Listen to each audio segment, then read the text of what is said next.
Now, I'm the first to acknowledge that having a water softener in a so-called off-grid home is definitely a luxury. The truth is, it's something that we could live without. But if I have the opportunity to put something in our home that has the potential to increase the life of everything that water runs through it, why wouldn't I do this?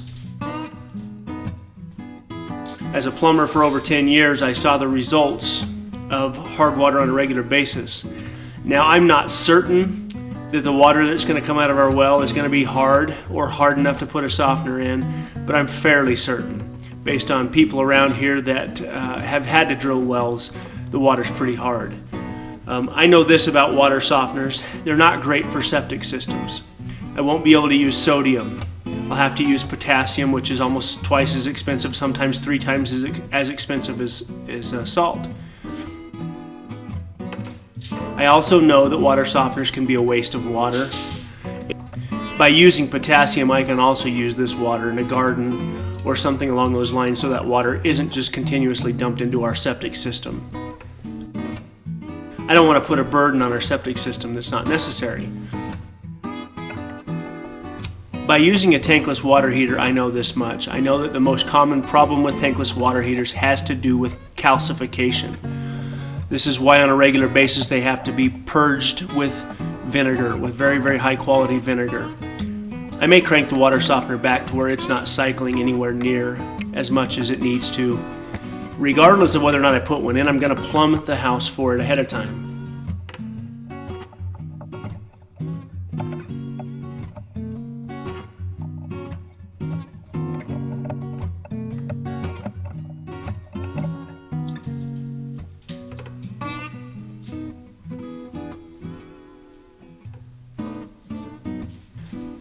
To put things into perspective, we're 2.6 miles away from the nearest power line.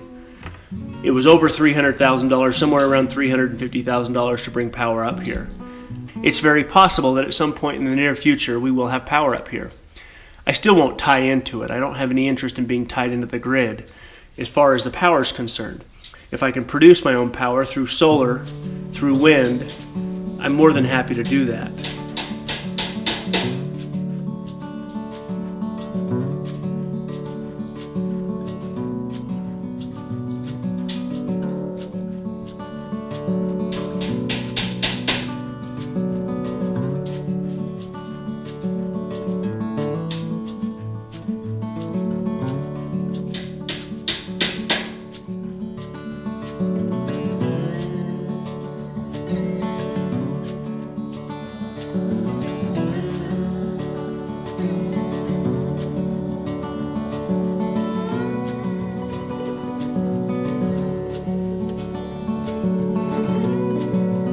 But the idea that I'm not going to put some of these amenities into our home just because it's so-called, again, off-grid, seems to confuse people.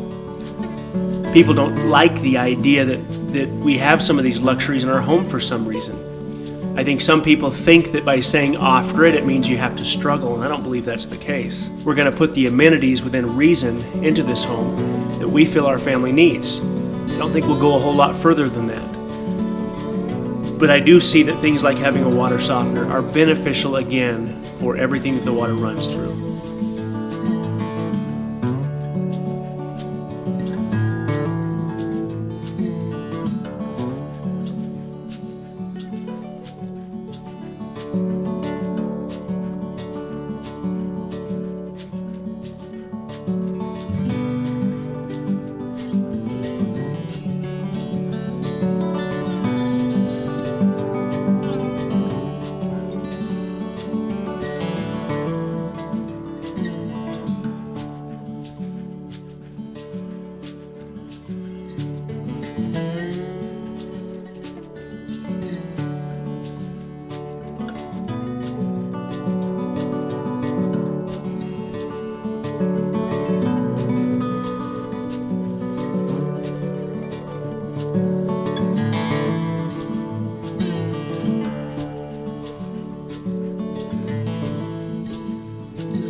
Okay, softener loop is done. I went ahead and wrestled that second line through the floor joists. Got everything done all the way down, which means tomorrow it should go quite fast and easy. It was a lot of work. Man, I'm exhausted from fighting these lines. They never go smoothly, it seems like. So this will drop down to the cold side of the kitchen, and I can start teeing into that line, and then I've got to run my hot line. The water heater is going to sit right next to the water softener over here. So I think the hard part's done today. I got all of the venting through the roof. On the back side, I specifically placed the vents on the back side of the house so it's not visible from the front. That's all done, that's all strapped. I did have to make a change to the bathroom. I put what's called a sanitary tee or a santee on its back, and I couldn't remember the code, but it's not legal, so I cut those out and put a couple of Y's in there with Street 90s. I need to pick up one more Street 90 and put a test cap on it, and we're basically ready for test. I'm trying desperately to keep the water lines out of the exterior wall, but there's a couple spots where I have to do it no matter what. It's not an option to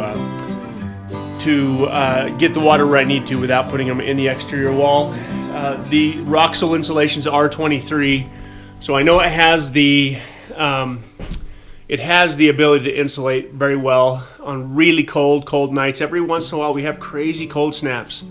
Last year we hit 30 below. Up here it was probably even colder. And PEX, I will say this for a fact, PEX handles the cold way better than copper. Copper doesn't handle the cold. I made a living replacing copper water lines in the mountains of northeastern Arizona when pipes froze. And so PEX has the ability to deal with the freeze better. The pipe doesn't split as much as the fittings do. Cedar was supposed to come up today, but Reed got really sick, and this morning we woke up to him throwing up everywhere, so she's not going to come up today. We were going to discuss the kitchen. Her main concern with the kitchen is that it is as user-friendly as it can possibly be. So the placement of the range and the oven, I don't want to mess that up, and the only other issue I'll put the gas line in for is for the tankless water heater. So that's the water lines and the gas lines are the last two things associated with the plumbing, and then I can move on to electrical. So hopefully I can get this done pretty quick.